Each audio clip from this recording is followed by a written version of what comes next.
Você conhece aquela sensação quando sua energia despenca no meio da tarde e sua mente fica enevoada, não importa o quanto você durma? Bem, existe uma maneira de superar isso porque suas células já têm um sistema embutido que elimina os danos que causam isso e ativa os mesmos genes da longevidade que retardam o envelhecimento biológico.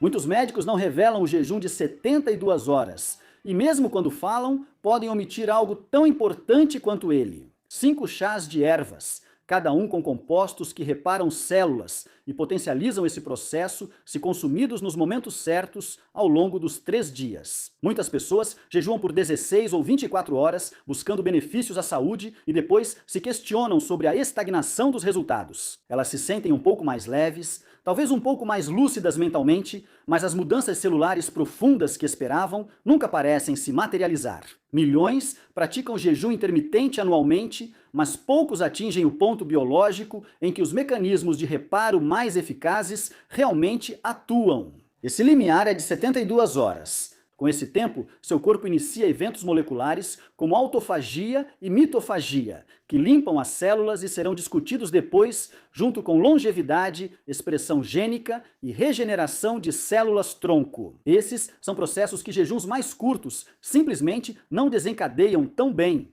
Entender o que acontece em cada estágio dessa janela de 3 dias muda completamente a forma como você pensa sobre o jejum. Por isso, o protocolo que vou explicar pode influenciar o envelhecimento biológico celular.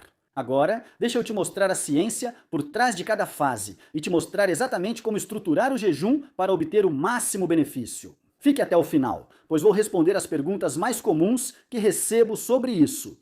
Provavelmente você tem essas dúvidas e precisamos entender as respostas antes de iniciar o protocolo. Veja, quando você para de comer, seu corpo passa de queimar glicose para produzir corpos cetônicos como fonte de energia. Os corpos cetônicos não são apenas uma fonte alternativa de energia. São moléculas sinalizadoras que ativam respostas protetoras nas suas células. Em um estudo com mulheres saudáveis que completaram um jejum de 72 horas, os corpos cetônicos aumentaram de 64 para 4.381 micromoles por litro. Isso é um aumento de 68 vezes. O cérebro passou a usar corpos cetônicos para suprir cerca de 25% da energia necessária. E um marcador de neurotransmissores excitatórios, chamado GLX, diminuiu de 14% a 21% em todas as regiões cerebrais avaliadas. O cérebro realmente entrava em um estado mais calmo e protegido. Isso é importante para o envelhecimento porque a mudança metabólica ativa um sensor de energia celular chamado AMPK e suprime uma via de crescimento chamada mTOR. Quando o AMPK é ativado, as células reciclam componentes danificados por autofagia, ou seja, comem a si mesmas. O jejum é a maneira mais potente de ativar esse sistema. Quanto mais tempo o jejum continua, mais profundamente essas vias de reparo são ativadas. E é por isso que o marco das 72 horas representa um evento biológico fundamentalmente diferente em comparação com um jejum padrão de uma noite ou de um dia. Revisão de estudos sobre jejum prolongado só com água em humanos mostrou aumento dos corpos cetônicos, queda da insulina em jejum e menor resistência à insulina em adultos saudáveis. As 72 horas ativam células-tronco e regeneram o sistema imunológico, efeito que jejuns curtos não alcançam. Esses processos impactam de fato o envelhecimento biológico. Agora vou abordar o mecanismo de reparo celular e citar a autofagia. Esse é o primeiro estágio de renovação celular em jejum prolongado. Suas células aumentam um sistema de controle de qualidade que identifica proteínas danificadas, organelas quebradas e componentes celulares disfuncionais e os direciona para os lisossomos para reciclagem. Novamente, isso é autofagia. Lisossomos agem como Pac-Man, degradando proteínas danificadas, reutilizando materiais para criar mitocôndrias saudáveis e outras organelas resistentes ao estresse. Jejum e restrição calórica são os maiores estimuladores de autofagia conhecidos pela ciência. As matérias-primas dessa quebra constroem novas estruturas celulares saudáveis, como se o corpo tivesse um programa interno de reciclagem. A cada hora que você permanece em jejum, esse sistema elimina mais detritos celulares e gera mais blocos de construção para novos componentes funcionais e células novas, saudáveis e resistentes ao estresse. O segundo nível vai mais fundo. As mitocôndrias produzem energia nas células e se desgastam com o tempo, e esse dano é um dos principais motores do envelhecimento biológico. Quando há muitas mitocôndrias danificadas, a energia diminui, o estresse oxidativo e a inflamação aumentam, aproximando a célula da disfunção. A restrição calórica é um dos gatilhos não genéticos mais fortes para a mitofagia, uma forma especializada de autofagia que elimina seletivamente as mitocôndrias danificadas. Após remover mitocôndrias danificadas, as células produzem novas, resultando em usinas de energia celular mais jovens e eficientes. E o terceiro nível envolve seus genes da longevidade. O primeiro estudo de restrição calórica de longo prazo em humanos saudáveis mostrou que reduzir a ingestão de energia elevou genes da autofagia e o fator de transcrição FOXO3 ligado à longevidade. Vias das sirtuínas, que controlam envelhecimento, metabolismo e respostas ao estresse celular,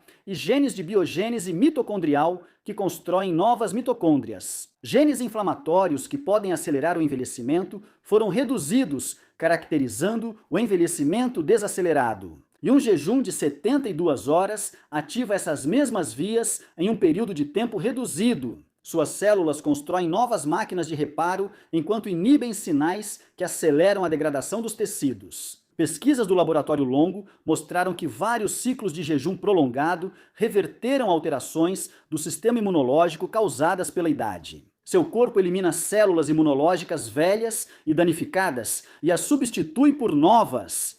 Esse é o sistema de regeneração do corpo. E o jejum de 72 horas, essa é a chave para ativá-lo. Agora, também podemos adicionar ervas que ativam a autofagia. Veja, há compostos específicos em chás de ervas comuns que agem nas mesmas vias moleculares. Beber esses chás em momentos estratégicos do jejum aumenta os sinais de autofagia além do próprio jejum. Veja como aumentar o volume de um sistema já em funcionamento. Esta é a rotação diária de chás. Inicie amanhã com café preto ou chá verde entre 8 e 9 horas. Tome outra xícara ao meio-dia. Ambos têm polifenóis que ativam rapidamente a autofagia no fígado, músculos e coração de 1 a 4 horas após o consumo. Os polifenóis do café, como o ácido cafeico e o ácido clorogênico, imitam ainda mais o sinal de privação de nutrientes. O chá verde possui antioxidantes catequinas que ativam a sobrevivência celular dependente de autofagia. Por volta do meio-dia, você deve tomar chá de ginseng depois do café ou do chá verde. O ginseng contém compostos chamados ginsenosídeos. Metabólitos de ginsenosídeos demonstraram promover diretamente a autofagia. O ginsenosídeo F2 recruta proteínas essenciais que formam a maquinaria de autofagia nas células. O ginseng suprime a via de crescimento que bloqueia a autofagia e ativa a que a estimula. Então, por volta das 15 horas, você muda para o chá de ashwagandha. A ashwagandha contém compostos ativos chamados witanólidos. A witaferina A, o vitanólido mais estudado, demonstrou controlar a resposta inflamatória. Isso é importante em jejuns longos porque, com o aumento da autofagia, controlar a inflamação é essencial. A ashwagandha atua como adaptógeno, regulando o cortisol e aumentando a resiliência ao estresse, o que ajuda a manter o jejum à tarde, quando a energia diminui e a força de vontade é testada. Você vai se sentir melhor com o chá de ashwagandha. Às 18h, prepare chá fresco de gengibre. Hoje, você pode encontrá-lo em sachês de chá, mas o gengibre fresco é melhor, pois oferece mais do principal composto ativo, o 6-gingerol. E pesquisas mostraram que o 6-gingerol promove a oxidação de ácidos graxos e reduz a inflamação no fígado. Então, o chá de gengibre fornece outro impulso de ativação mais tarde no dia, mantendo o sinal de autofagia elevado à medida que você se aproxima da noite. E então encerre cada dia por volta das 21 horas, com uma pequena xícara de chá de camomila. A camomila contém apigenina, um flavonoide que se liga aos receptores benzodiazepínicos no cérebro. Assim, ela age como agonista do GABA, acalmando o cérebro e preparando para uma boa noite de sono. Um ensaio clínico randomizado e controlado mostrou que o extrato de camomila melhorou significativamente a qualidade do sono em idosos comparado ao placebo por 28 dias. O sono consolida o reparo iniciado pela autofagia durante o dia. Dormir mal pode comprometer toda a renovação celular conquistada nesse período. Chá de camomila antes de dormir protege o sono e ajuda na recuperação noturna. Durante as 72 horas, dissolva 1/4 de colher de chá de sal marinho em água 4 vezes ao dia. Você consome 1 colher de chá de sal ao dia, dividida em 4 porções, fornecendo sódio para manter a pressão arterial e o equilíbrio dos fluidos. Durante o jejum prolongado, a insulina cai significativamente, o que faz com que os rins excretem mais sódio e água. O protocolo do sal ajuda a compensar esse efeito e diminui a chance dos efeitos colaterais mais comuns do jejum. Revisão sobre jejum prolongado com água apontou dores de cabeça, insônia e fome como efeitos colaterais comuns, principalmente nas primeiras 24 a 48 horas. Esses sintomas tendem a diminuir conforme os níveis de cetona sobem e o corpo se adapta. Usar sal também ajuda você a funcionar melhor e a ter menos desses efeitos colaterais. Agora, vamos falar sobre como quebrar o jejum. Após 72 horas, você encerra o jejum e a forma como faz isso é tão importante quanto o jejum em si.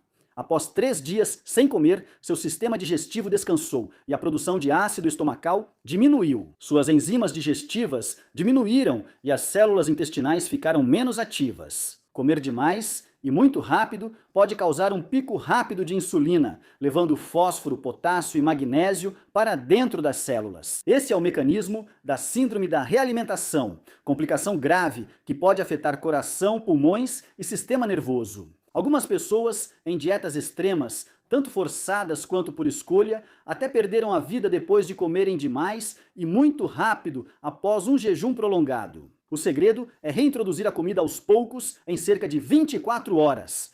Após 72 horas, inicie com caldo de ossos quente. Essa é a melhor forma de quebrar o jejum.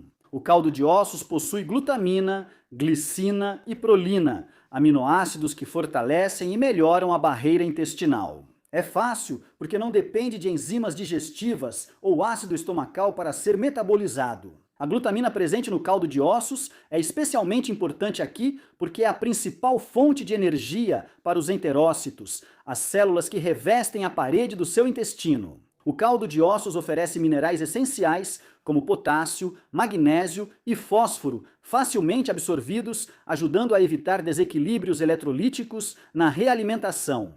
Acompanhe o caldo de ossos com uma pequena porção de vegetais fermentados, como chucrute ou kimchi. Um ensaio clínico randomizado e controlado de Stanford na revista Cell mostrou que uma dieta rica em alimentos fermentados aumentou a diversidade da microbiota. Repor bactérias benéficas agora auxilia na recuperação do microbioma intestinal quando ele mais necessita. Após 2 ou 3 horas, coma iogurte grego orgânico sem açúcar com 1 colher de peptídeos de colágeno e frutas vermelhas. Isso oferece proteína de fácil digestão e mais alimentos fermentados, trazendo bactérias e enzimas benéficas ao microbioma. Peptídeos de colágeno fortalecem a barreira intestinal, enquanto frutas vermelhas fornecem polifenóis e fibras sem sobrecarregar a digestão. Na próxima refeição, tome sopa de frango em metade da porção habitual. Continua-se a reintrodução suave dos alimentos, incluindo proteína, vegetais e caldo quente e saboroso. Aumente para 75% na refeição seguinte, ainda usando sopa como base.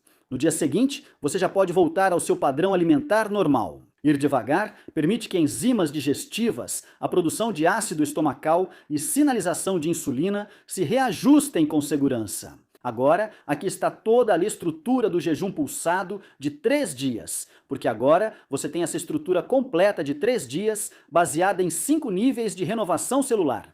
A mudança metabólica, a autofagia, a mitofagia, a ativação dos genes da longevidade e a regeneração das células-tronco. Você dispõe de 5 chás de ervas, todos respaldados por pesquisas que amplificam essas vias em nível molecular. Este é um protocolo baseado em estudos revisados por pares que você pode implementar com ingredientes disponíveis em qualquer supermercado. Se você é novo em jejuns prolongados, pesquisas sugerem chegar gradualmente às 72 horas. Comece com jejuns de 24 horas depois, 48 horas antes de tentar os 3 dias completos. Realmente desenvolva sua capacidade de jejuar e sua resiliência ao jejum.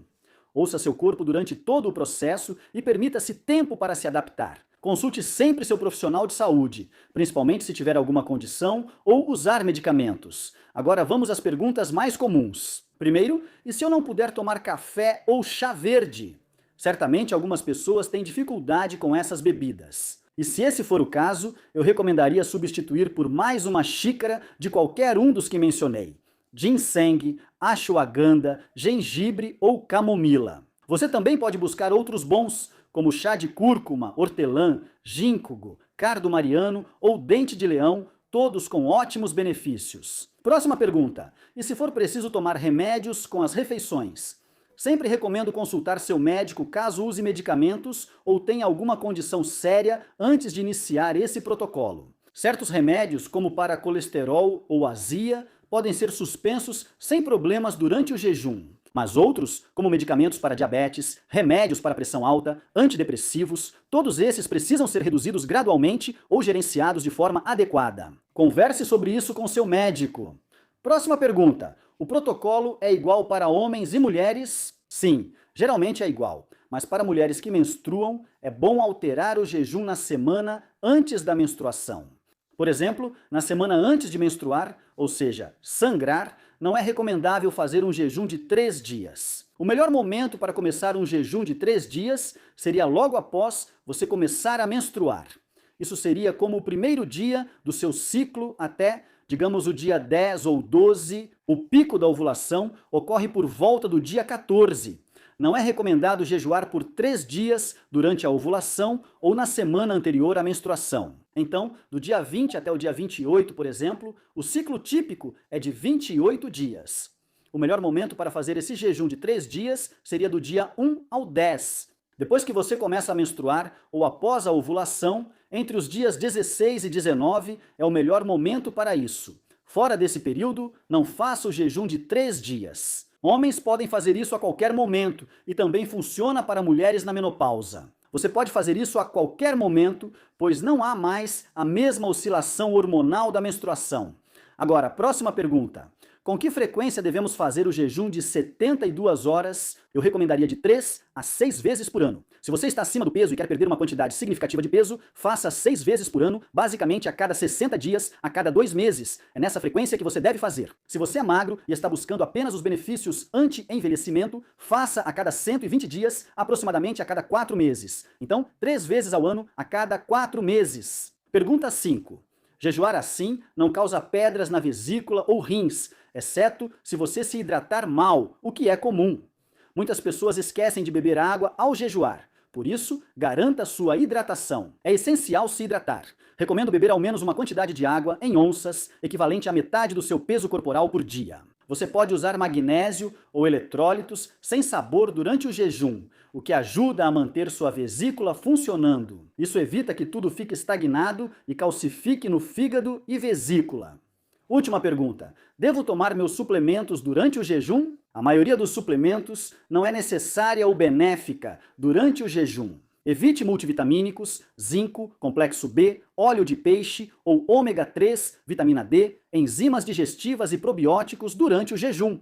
Não tome esses suplementos. Agora você pode se beneficiar de eletrólitos, magnésio extra, adaptógenos, como os que eu mencionei. Algumas pessoas vão tomar adaptógenos suplementares extras, além de usar os chás. Você também pode se beneficiar de ligantes de toxinas, como carvão ativado, zeólita, ácidos fúlvico e úmico, e clorela. Considero esses agentes ligantes e eletrólitos os mais úteis, pois ajudam o corpo a eliminar toxinas. Eles também mantêm você hidratado, o que ajuda na energia, clareza mental e previne constipação, pedras na vesícula, nos rins e outros problemas da desidratação. A coisa mais importante a lembrar é que você pode ativar os sistemas de longevidade internos que desaceleram o envelhecimento biológico. Isso significa que você pode diminuir a velocidade com que está envelhecendo no nível celular. Isso é incrível! Você não precisa de suplementos caros ou terapias exóticas para fazer isso. Um protocolo simples de 72 horas, feito periodicamente, talvez de 3 a 6 vezes por ano, pode trazer resultados anti-envelhecimento incríveis. Se você achou esse protocolo útil, não deixe de conferir as notas do episódio, os links nas notas do episódio para mais informações excelentes que vão te ajudar e compartilhe este vídeo com alguém que esteja interessado em longevidade. Inscreva-se para mais dicas baseadas em evidências sobre nutrição e estilo de vida para envelhecimento saudável. Fique com Deus e até o próximo vídeo.